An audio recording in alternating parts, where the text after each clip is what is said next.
어, 사람들은 이상적인 지도자를 찾고 싶어 합니다.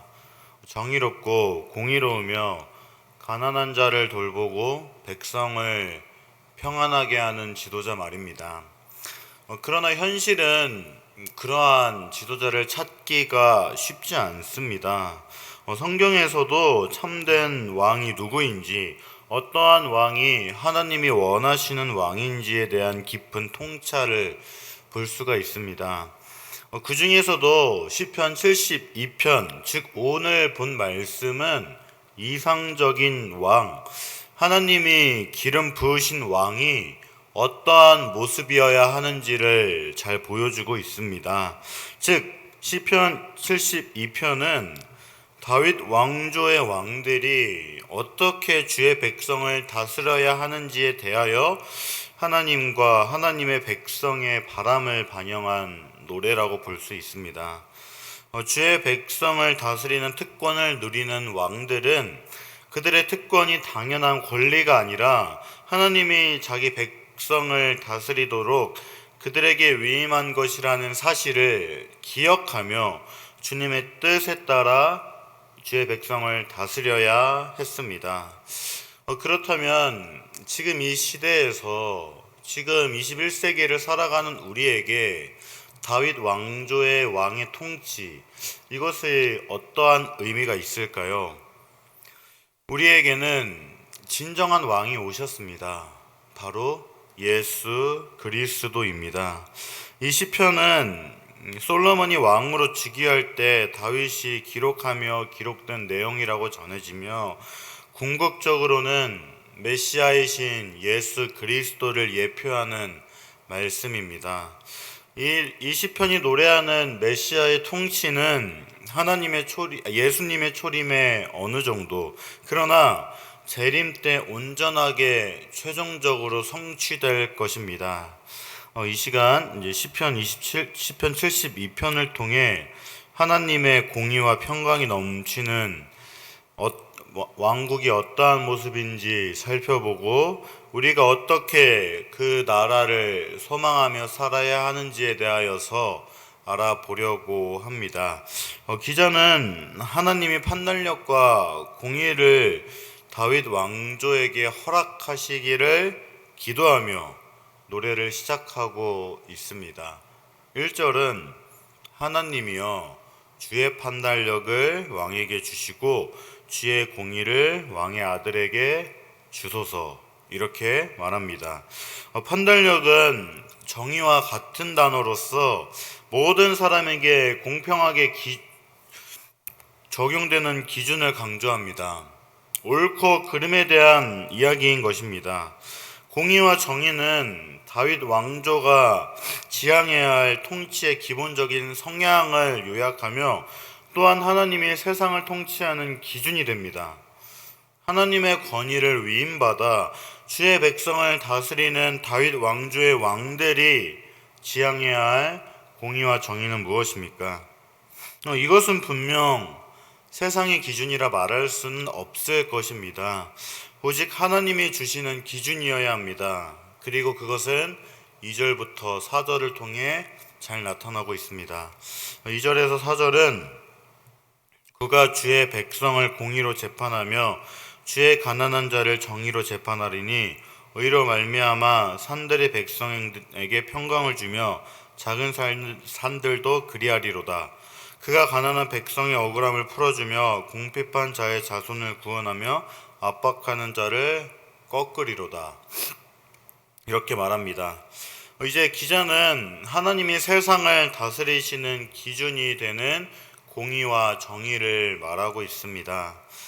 백성을 공의로 재판하는 것은 누구나 동의할 수 있는 기준과 원칙에 따라 다스려져야 하는 것입니다.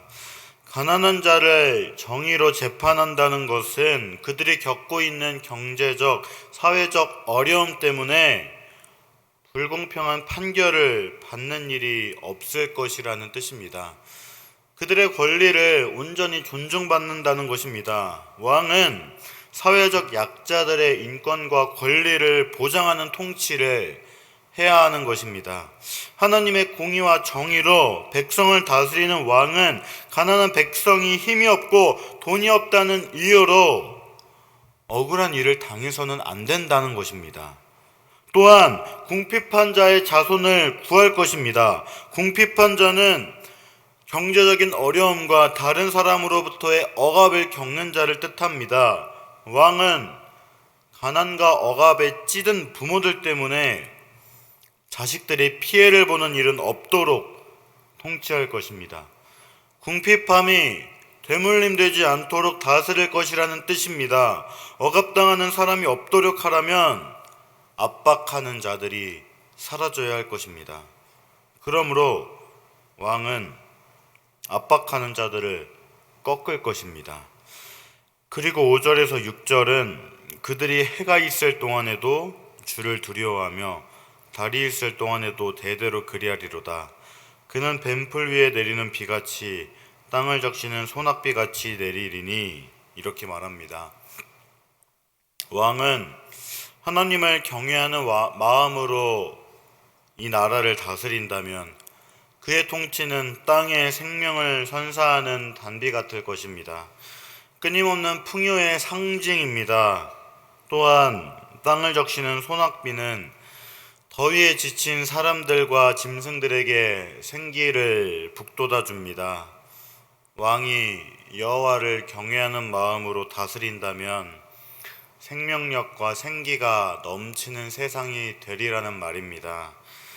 이러한 왕이 다스린다면 백성은 복이 있습니다.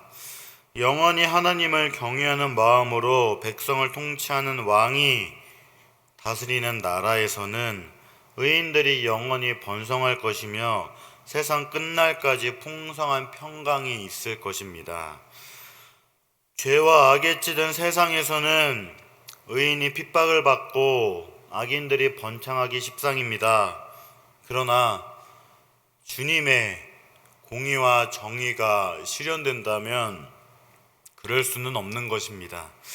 세상에서는 의인이 번성하고 악인들이 쇠퇴할 것입니다. 하나님의 통치가 이루어진다면 의인들의 형통과 악인들의 고통이 있을 것이라는 말입니다. 이것은 우리 모두가 꿈꾸는 세상입니다. 이러한 세상에서는 하나님이 평강으로 함께 하시기에 사람들은 드디어 참 평안이 무엇인지를 깨닫고 누리게 되는 것입니다.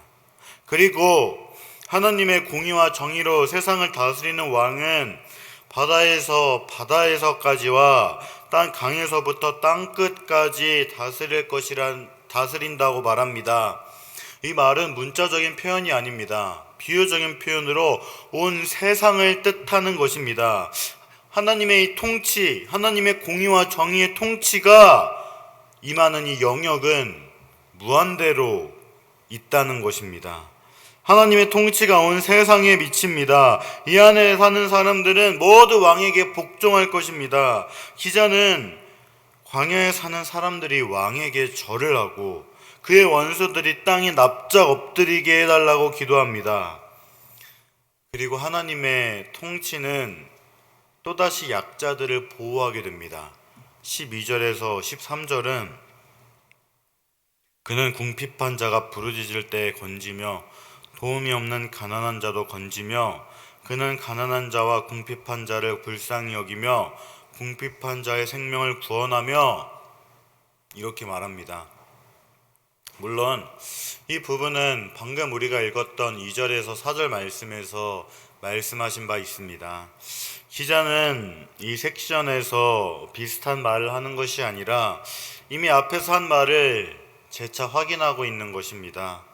왕은 가난하고 궁핍한 자들의 부르짖음에 눈을 피하지 않습니다. 눈을 감지 않을 거라는 말입니다. 그는 도움을 청하며 부르짖는 사람들을 건지실 것입니다. 왕은 원래 하나님이 계획하신 대로 그들의 삶을 회복할 것입니다. 그는 또한 그들을 불쌍히 여길 것입니다.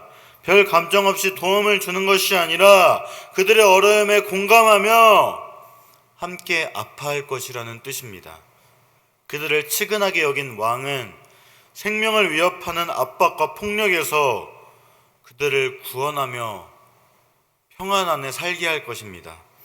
그는 이 모든 약자들의 피를 귀하게 여길 것이기 때문입니다. 왕은 자기가 통치하는 나라에서 경제적, 사회적 약자들이 억울하게 착취당하고 억압당하는 일을 결코 용납하지 않을 거라는 뜻입니다. 이제 기자는 왕이 다스리는 나라도 풍요롭게 되기를 기도합니다. 16절에서는 산 꼭대기의 땅에도 곡식이 풍성하고 그것의 열매가 레바논같이 흔들리며 성에 있는 자가 땅의 풀같이 왕성하리로다. 이렇게 말할 수 있습니다. 이스라엘에게 산이란 보통 시온산을 뜻합니다. 그리고 시온산에 있는 도시가 무엇이었습니까? 바로 예루살렘입니다. 산 꼭대기는 분명 예루살렘을 지칭하는 단어라고 볼 수가 있습니다. 이 산 꼭대기의 땅에 온갖 곡식이 풍성해져 먹을 것이 충분한 사람들은 모두 풀처럼 왕성하게 될 것이라고 말합니다. 이 말씀은 하나님의 통치가 임하게 된다면 사회적 약자들의 권리는 보장받을 뿐만이 아니라 우리들에게는 물질적인 풍요로움 또한 주어진다는 것입니다. 이 말씀은 즉 영육 간의 강건함을 말하고 있는 것입니다. 백성이 평안하고 행복하면 통치하는 왕은 가장 이상적인 다스림을 했다고 볼 수가 있습니다.